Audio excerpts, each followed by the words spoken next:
Hi everyone, I'm David Fisher, and this is Presidential Chronicles, the series of books and videos on American history as seen through the lives of the presidents of the United States. This episode is from the life of George Washington, and the focus is victory. The year is 1778, and the British have just taken their army out of the American capital of Philadelphia, traveled back to the safety of New York, where General Washington and his Continental Army have surrounded them. But it's a bit of a stalemate. Washington wants to take the fight to the British, sort of the final decisive blow, beat them in New York, and end the war. But he needs help to do it. Now, the French had signed a treaty to help the Americans, and they had sent over supplies, men in terms of army, a small fleet of their navy, and Washington's trying to convince the commanders to join him in this decisive blow in New York. They simply refuse. They believe it's too high risk. Washington can't go it by himself, and so it's a bit of a standoff. The biggest activity in this period in New York, in fact, occurs in a completely different area. And it's a definite blow to Washington and his leadership team, because one of his key generals, Benedict Arnold, decides to sell out to the British. Arnold feels unappreciated. He had been a successful commander. In fact, he had been critical to the victory over the British at Saratoga and in other fights. He's one of Washington's best field generals. But he feels like he's not getting his just due. He's frustrated, and he sells out to the British, gives them the plans for West Point, where Arnold is serving as the commander. It's a critical fort on the Hudson River, and he's going to hand it over to the British. Well, the Americans foil the plot at the last minute, and they capture a man in civilian clothes by the name of John Andre. He's a major in the British military. And while Arnold escapes to the safety of the British fleet, Andre has been captured. He is tried, convicted, and sentenced to death as a spy. Well, Benedict Arnold and other commanders from the British are trying to intimidate George Washington into not executing Major Andre.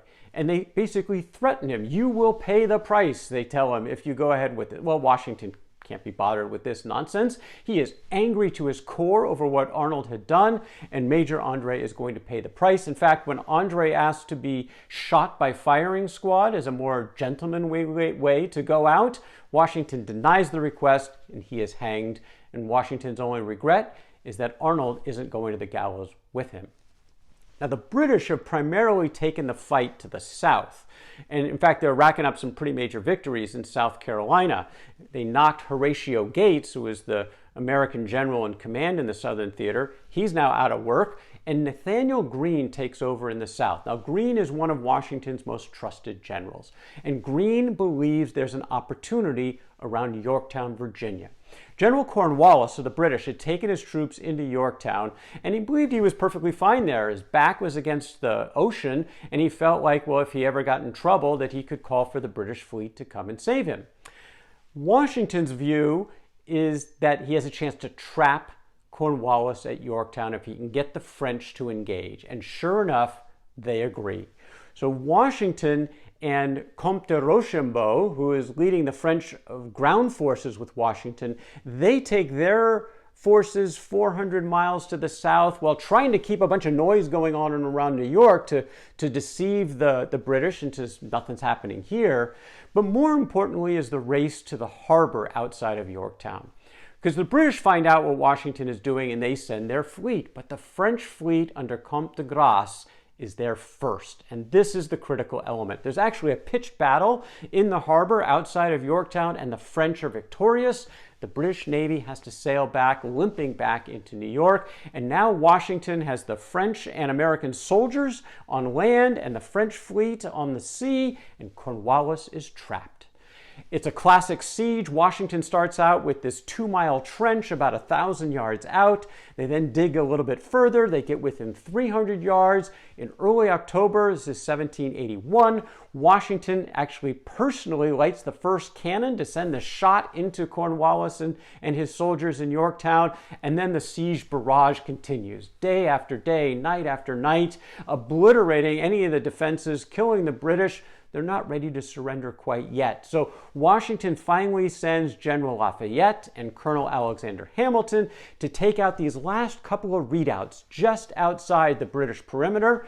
They do that, and now they've got cannons pointing at Cornwallis at point-blank range. He can't escape, and he surrenders on October 19, 1781. Well, actually, Cornwallis doesn't surrender because he says he's ill. He sends General Charles O'Hara out, who takes and gives his surrender to General Benjamin Lincoln. Why didn't Washington accept it? Well, if the British commander wasn't going to come out, he wasn't going to honor his subordinate by taking his sword from him. So it's actually Lincoln receiving the surrender from O'Hara.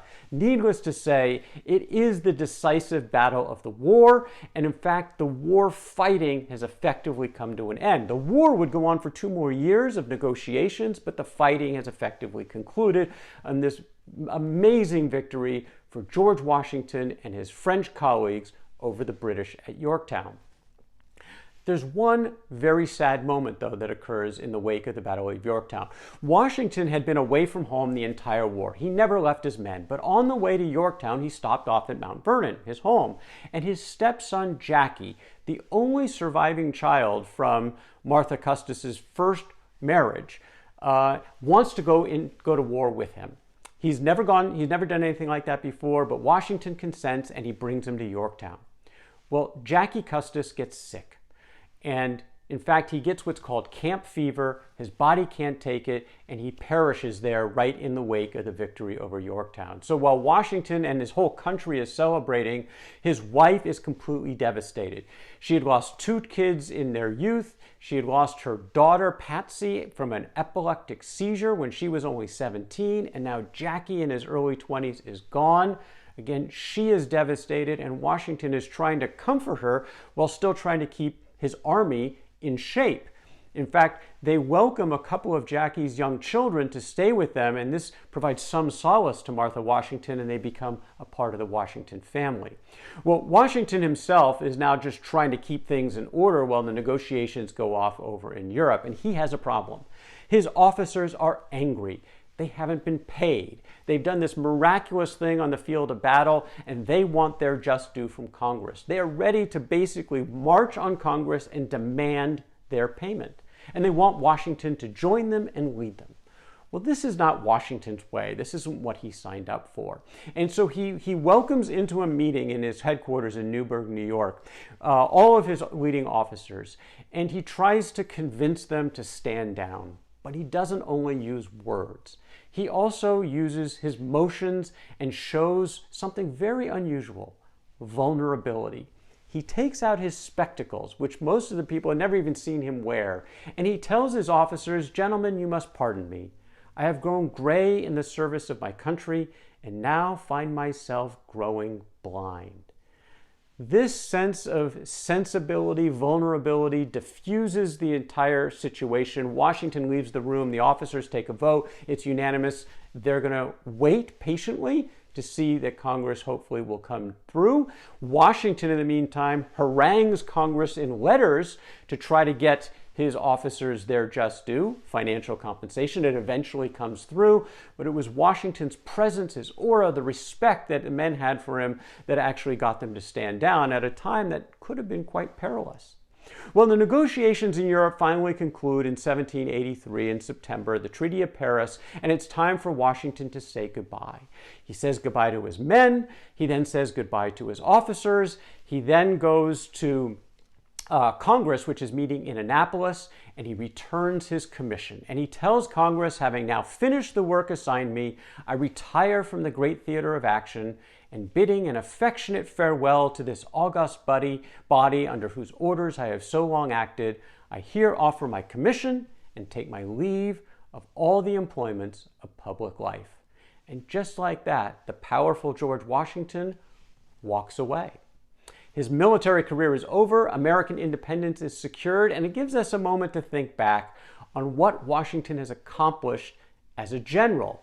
Well, we can look at his words first when he said, "It is more than probable that posterity will bestow on their labors the epithets and marks of fiction, for it will not be believed that such a force as Great Britain has employed for 8 years in this country could be baffled in their plans of subjugating it by numbers infinitely less, composed of men oftentimes half-starved, always in rags, and experiencing at times every species of distress which human nature is capable of undergoing. This was the challenge that Washington faced, taking a bunch of farmers, turning them into an army to pick his spots, strategically knowing when to engage and not, and eventually inflict, after 8 long years, the fatal blow on the British at Yorktown to finally win on the field of battle independence from England. He changed his tactics. He went away from his aggressive strategy into that war of post, where he was more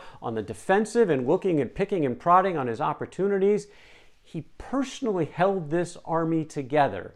He was the indispensable man. He never left their side. He was the rallying point at all the low points. He was the leader of this military force. There is no question about it.